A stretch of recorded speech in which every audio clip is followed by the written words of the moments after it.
Hola jóvenes, ¿cómo están? Espero y se encuentren muy bien de salud, ustedes y su familia. Ya la última semana del segundo parcial, esta será la última clase de este parcial, la última semana del mes de octubre, la semana de preparación para las fechas en las que conmemoramos a nuestros difuntos. Por ahí está un pequeño altarcillo que hice en mi casa. Eh, Vamos a dar continuidad al tema de la ilustración, ya la última parte, que es esta época, ¿no? Esta época de la historia en la cual da origen a lo que es la ciencia y da origen a un cambio de ideas, a un cambio de mentalidad en la gente. Ya habíamos visto a las características de la ilustración, ¿no? Como era el racionalismo, donde ya todo el conocimiento fuera un poco más pensado, la búsqueda de la felicidad, la creencia en la bondad del hombre, el optimismo y el laicismo. El día de hoy vamos a ver lo que son las formas de difusión en la ilustración, cómo es que se difundieron todas estas ideas y vamos a ver algunos elementos del pensamiento de la ilustración. Muy, muy rápido, muy sencillo, para que también ustedes puedan realizar la actividad de una manera muy sencilla. Eh, la ilustración, digamos que era un movimiento que solamente estaba en un sector pequeño de la población, en ese sector donde las personas tenían la oportunidad de estudiar, donde las personas tenían dinero, eran adineradas, y bueno, había diferentes formas de difundir el pensamiento de esta ilustración, estas nuevas ideas.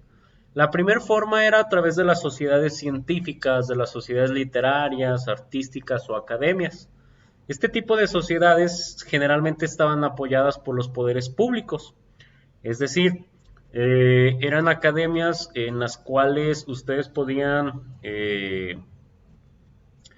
¿cómo podríamos decirlo? Vamos a trasladarlo a nuestros días, una academia de teatro, una academia que se dedique,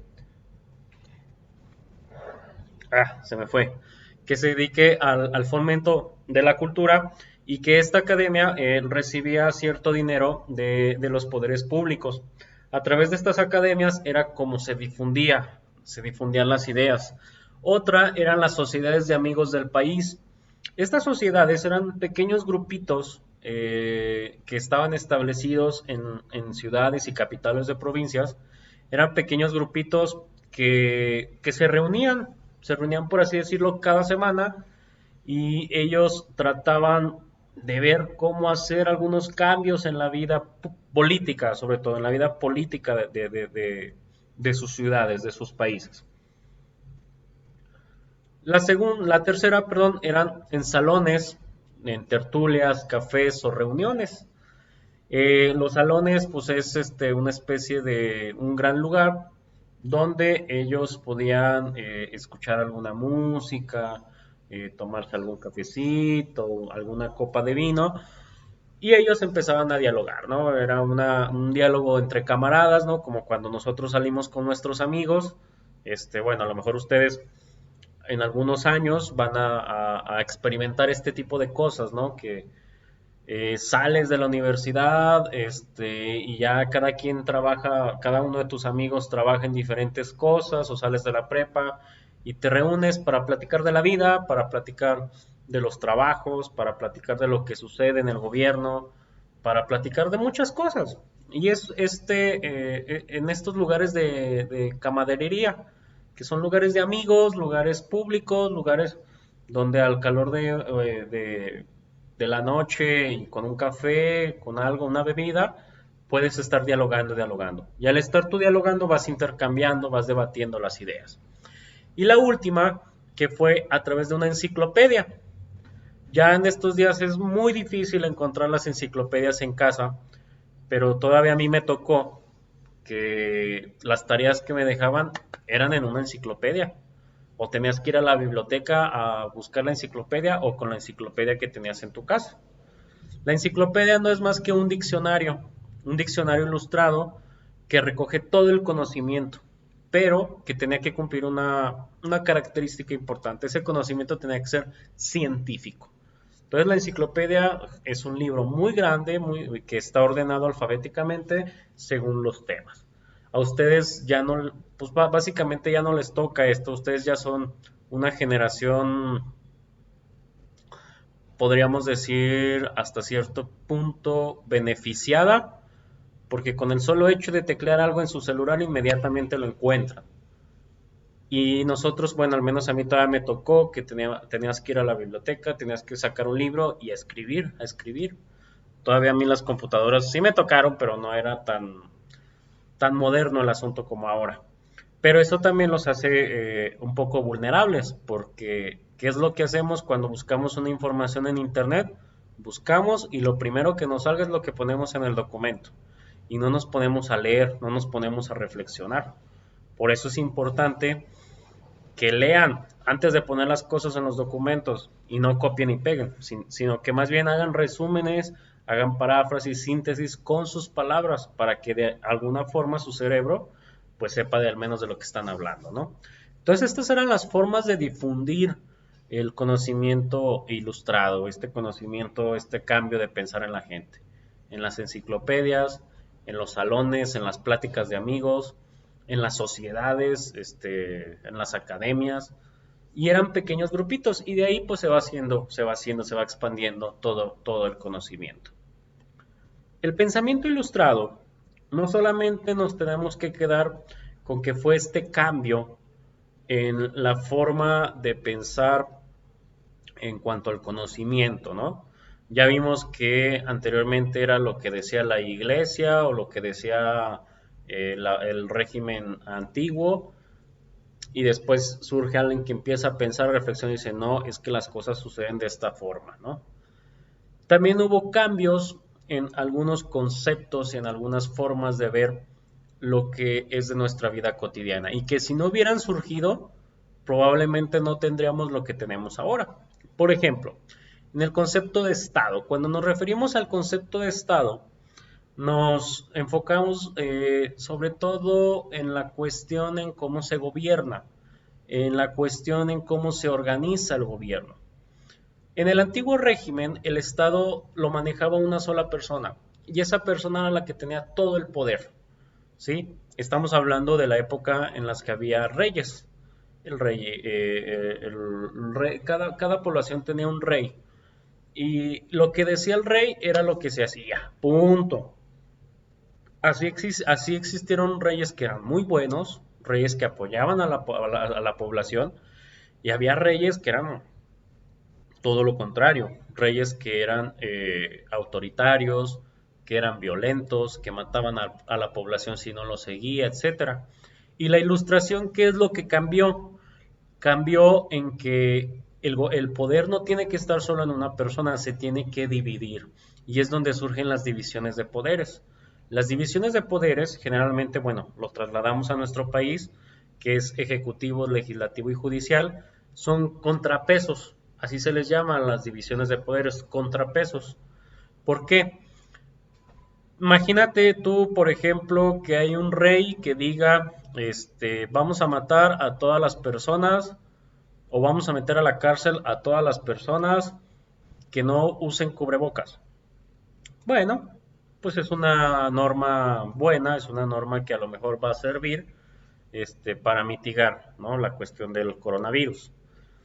Pero imagínate que existiera un presidente que dijera, pues sabes qué, vamos a matar ahora sí a todas las personas que no utilicen cubrebocas. Ahí es donde surge el contrapeso, porque va a decir la Cámara de Diputados, la Cámara de Senadores, el Poder Judicial va a decir, no, espérate, eso es muy exagerado.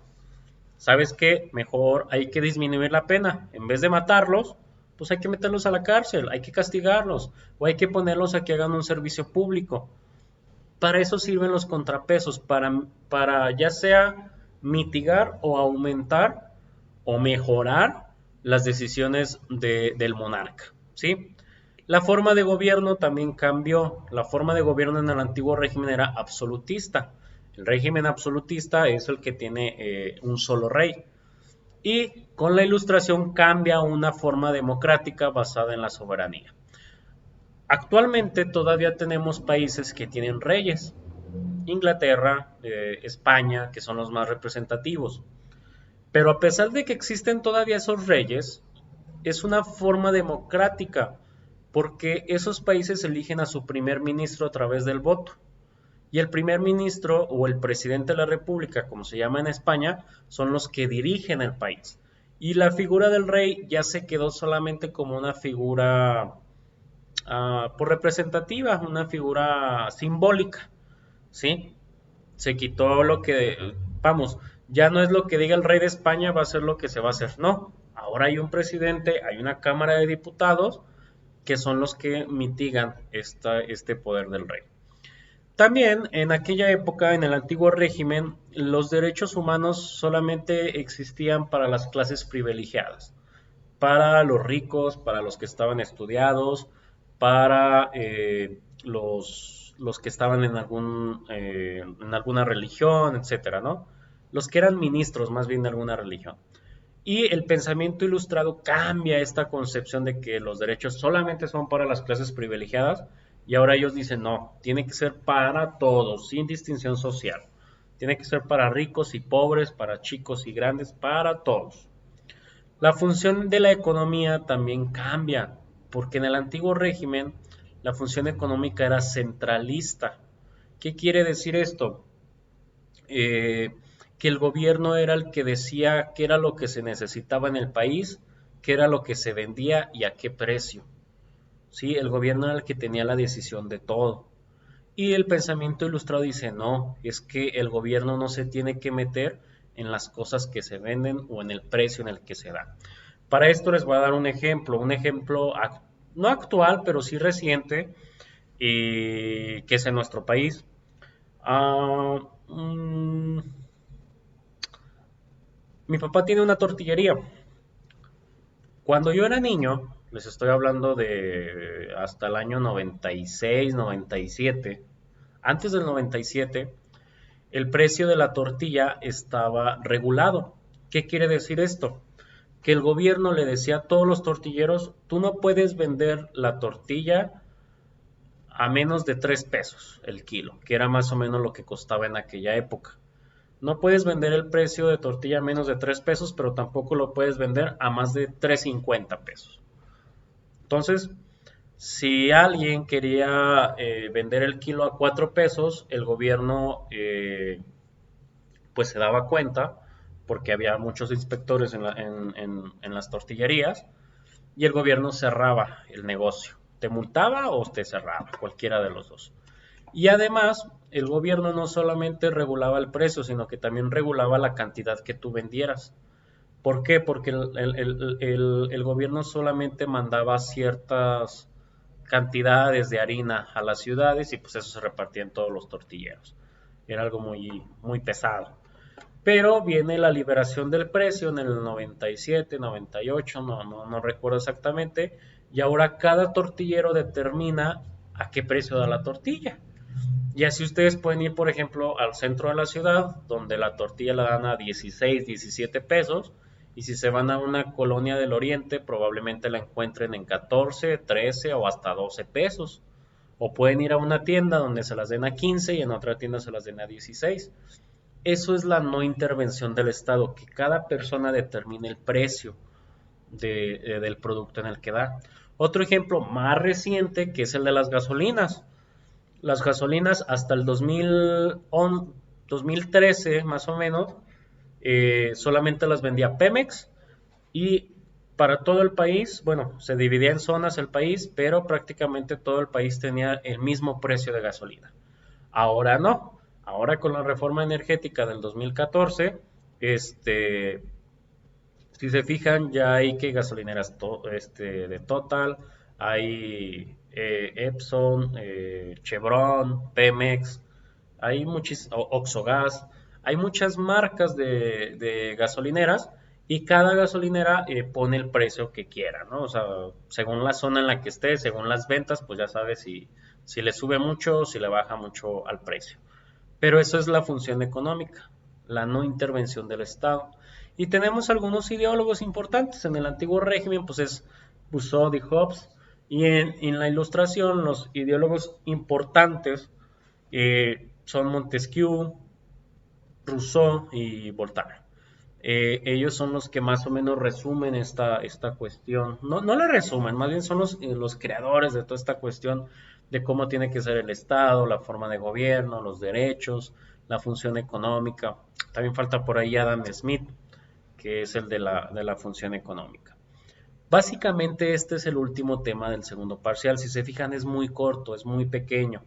Ya en el último parcial, que son 4 clases, desgraciadamente, eh, vamos a ver ya lo que nos concierne al 100%. Vamos a tratar de avanzar lo más que podamos. Son demasiados temas los que faltan.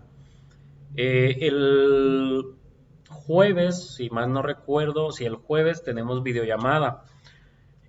Ya les estaré pasando yo el link de la videollamada y de qué es de lo que se va a tratar, porque vamos a ver un tema.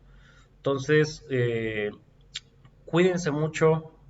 Les voy a dejar una actividad muy pequeña para que puedan contestarla muy rápido. Y bueno, al final de esta semana, el día jueves en la noche, yo espero darles sus calificaciones del parcial. Cuídense mucho, mucho ánimo, no se rajen, no se rajen. Ya falta poco para acabar el semestre. Un abrazo para todos. Cuídense.